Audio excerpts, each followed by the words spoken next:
Quand on nous dit qu'il faut rouvrir les écoles, quid d'une école d'un village et quid des écoles à Paris? Ouais. Moi, je connais bien les écoles à Paris, parce que j'ai la chance d'avoir travaillé à la ville de Paris toute ma carrière, pratiquement. Donc je sais les complications, les problèmes, mais je sais aussi les avantages d'être sur Paris. Dans les villages où le maire doit se payer tout, hein, il n'a pas, de gens devant lui pour prendre les coups, c'est lui qui les prend. C'est pour ça que... C'est pour ça qu'au niveau judiciaire Oui. Et juridique, Oui. les élus sont pas du tout chauds pour prendre la charge, parce qu'ils savent qu'ils sont beaucoup plus exposés que la maire de Paris. Voilà. Alors donc, qu'est-ce qui va se passer pour les écoles à Compan, alors? Enfin, pour les écoles, pour l'école. Parce que nous, on n'a qu'une école de 5 classes, Bah oui. hein, élémentaire et primaire, et maternelle. Et maternelle, bien sûr. J'ai fait un questionnaire. Ça va faire 8 jours, pour demander aux uns et aux autres ce qu'ils feraient si l'école était ouverte dans les conditions... Ah, c'était pas pour savoir qui voulait faire ouvrir l'école ou qui voulait la... Non, c'est pour leur demander si les conditions étaient requises, s'ils mettraient leurs enfants le 11 mai. Et la réponse, en clair, 10 enfants étaient susceptibles d'être accueillis lundi 11 mai sur 115. Et sur les 10, les enfants relevaient des 5 niveaux, alors que nous avons que 3 niveaux qui entrent normalement lundi 11 mai. Donc en fait, il y avait 6 enfants de concernés. Ah oui. Donc 6 enfants pour 3 groupes différents. C'est bon, très compliqué d'ouvrir l'école pour 3 groupes de 2 enfants. Ça devient de la garderie et puis de l'école. Et je pense qu'on parle de l'éducation nationale et de la scolarité, pas de la garderie. Ouais.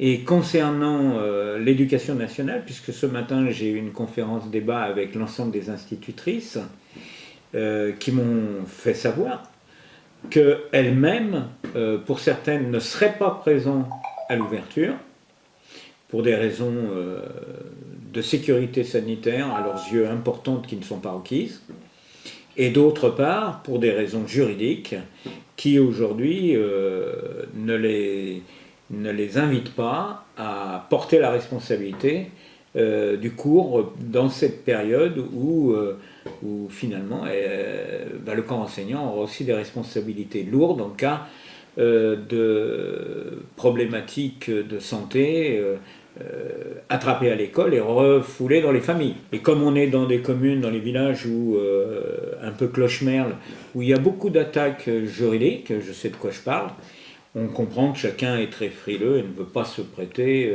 à devenir le tiers au pigeon. Les enseignants, eux, c'est unanime et ils ne veulent pas reprendre Oui, il n'y en a qu'une seule institutrice qui m'a dit en clair que les choses pourraient évoluer si les conditions sanitaires étaient vraiment requises et s'il y avait une évolution du cadre juridique. Maintenant, je n'ai pas... Il faut savoir que les conditions dans lesquelles on doit rouvrir les écoles à travers le grand document qui nous a été remis par l'Éducation nationale pour pouvoir appliquer les conditions sécuritaires requises sont très compliquées à mettre en œuvre, exigent des moyens humains supplémentaires. Et la question qui est posée, c'est qui prend en charge tout ça? Ce qui n'est pas indiqué. Mais non. Alors, évidemment, c'est une des questions qui est soulevée, que j'ai soulevée personnellement, mais qui a été soulevée par l'Association des maires d'Île-de-France, auquel je me suis joint dimanche dernier, par une lettre ouverte interpellant directement le président de la République.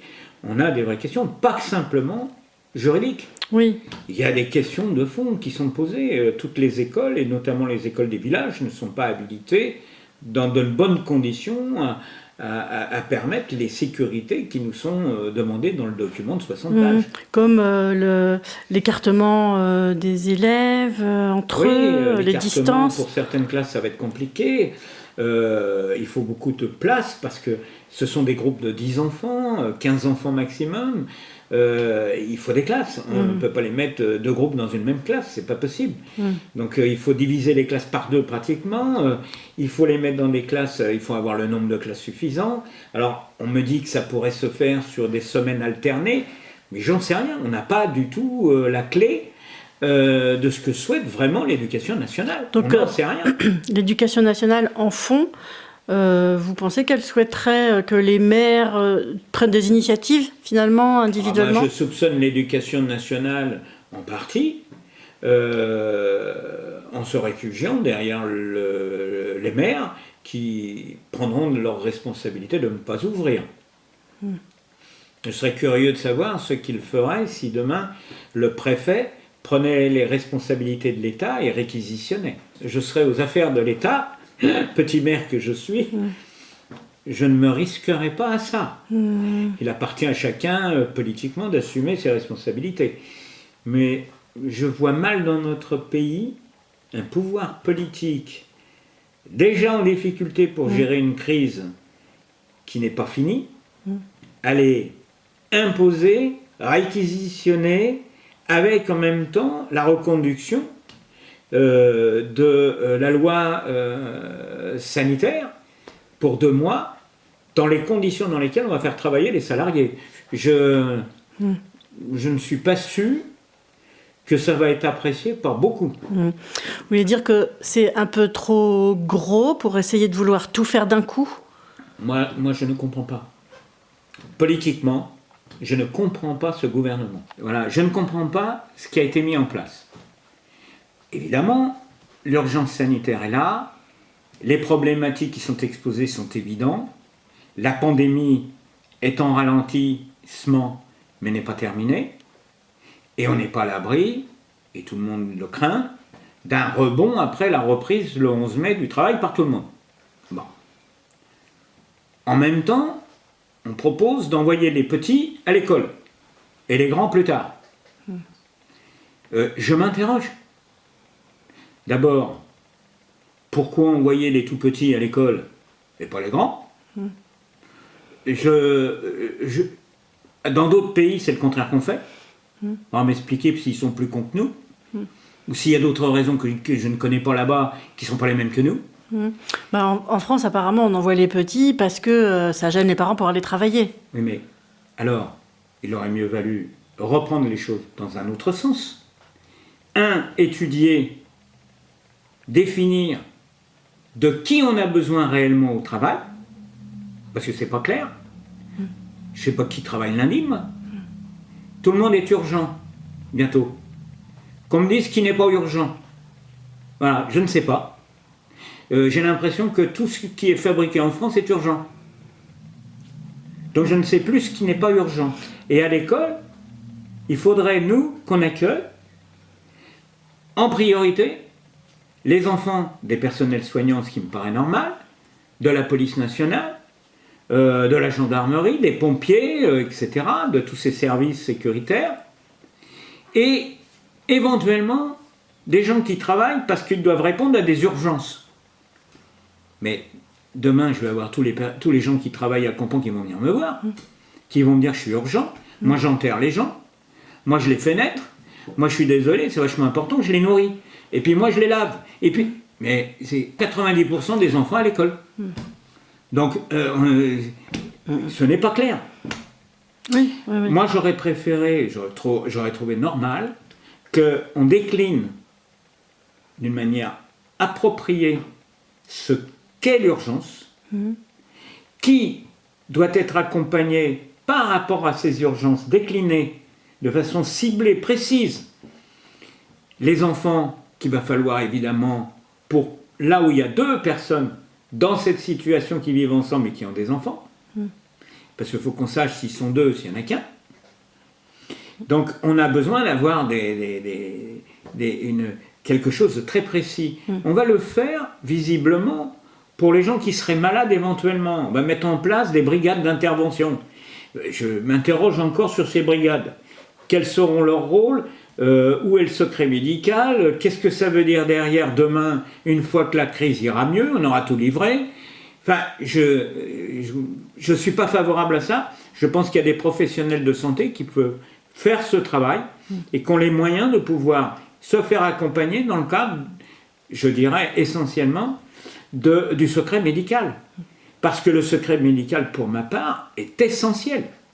Si demain les entreprises gèrent la santé des salariés en tenant compte des problématiques médicales, familiales et sociales, eh bien je crains qu'on va vers des drôles de déconvenus et des dérapages terribles. Alors, donc, lundi, il va se passer quoi à l'école? Rien. Pas si, je dis des bêtises. Lundi, il va y avoir une reprise des personnels de l'éducation nationale. Et il va y avoir une reprise des personnels de la commune de Campan qui vont commencer à travailler sur les conditions à mettre en place dans le cadre du fameux document de 60 et quelques pages qui a été modifié, hein, c'est le 3e document là. Hein. Il nous est arrivé hier ou avant-hier le dernier. D'accord, sachant qu'on est jeudi, la veille du pont du 8 mai. Donc vous voyez un peu les délais dans lesquels on nous intègre et on nous demande voilà, ça ne tient pas debout. Et donc les personnels et les enseignants vont travailler sur les conditions requises pour mettre en place un vrai protocole de cette école pour permettre d'être ad hoc le jour où les conditions seront réunies pour la rentrée scolaire. J'aurai une réunion mardi matin avec les personnels enseignants et mes propres personnels afin d'aborder avec eux les fruits de leurs réflexions et de leurs propositions pour une mise en œuvre au moment où les conditions seront véritablement réunies. Et j'avais une conférence à 11h30 avec les 42 maires de la communauté d'Aglo. Et j'ai cru comprendre qu'y compris dans des communes comme Mauregard, à côté, on avait imposé des relogements d'urgence sanitaires dans des hôtels et que maintenant on demanderait aux maires d'accueillir ces enfants, bon et mal gré, lors de la rentrée le 11 mai. Vous voyez, donc on voit bien qu'en ce moment, on nous laisse gérer un peu les choses, mais en plus, on nous en rajoute sans nous demander notre avis. C'est très choquant. La communauté d'agglo est aussi le bras séculier qui permet à l'État de se décharger en disant tiens, avec la communauté, vous pourrez gérer les masques, la gestion des masques et de la distribution des protections. Heureusement que la communauté d'agglo est intervenue fortement pour permettre à tous les villages, au moins, et aux villes, d'être dotés dans des temps records avec un certain nombre de moyens. Les départements ont mouillé la chemise. Il y a quelques jours, je distribuais au personnel médecin 300 masques pour leur permettre d'affronter l'avenir. Grâce au département qui avait donc commandé en nombre important pour tous les personnels là, soignants des villes. On voit bien que la région qui nous a donné des masques, y compris pour les habitants, on est dans une situation où ce sont les collectivités publiques qui jouent un rôle, je dirais, essentiel pour pouvoir protéger les citoyens. L'État ne prenant en charge que ce qui n'aurait été commandé qu'après le 24 avril, ou 13 avril, je ne sais plus la date exacte. Mais tous ceux qu'on commandé avant, c'est pas prévu.